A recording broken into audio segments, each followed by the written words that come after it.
We present the reconstruction project of the Iron Gate 2 navigation lock, one of the most significant undertakings on the Danube, carried out by the Ministry of Construction, Transport and Infrastructure of the Republic of Serbia. Located at the crossroads of major European corridors, Serbia relies on a network of 1,680 kilometers of navigable waterways, with the Danube as its main artery, spanning 588 kilometers and forming part of the 10T Rhine-Danube Corridor. The Iron Gate 2 navigation lock, part of the Serbian-Romanian hydroelectric power plant, has been operational since 1994 and was reconstructed for the first time after more than 3 decades.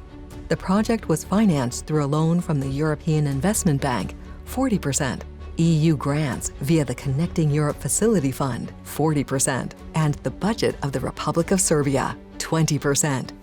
The total value of the works amounted to nearly 29 million euros, with an additional 2.5 million euros allocated for supervision.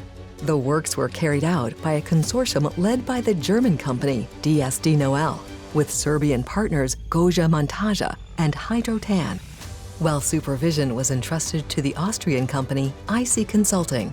The modernized navigation lock offers numerous advantages: reduced delays, increased safety, improved operational efficiency, and extended equipment lifespan.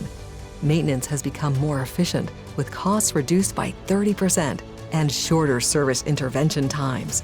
Additionally, vessels locking has been reduced by a quarter, boosting capacity and vessel throughput.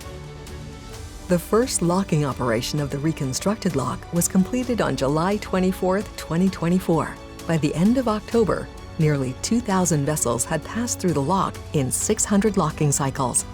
This project underscores the importance of Serbia-EU cooperation, making Serbia's waterways safer, more reliable, and environmentally sustainable.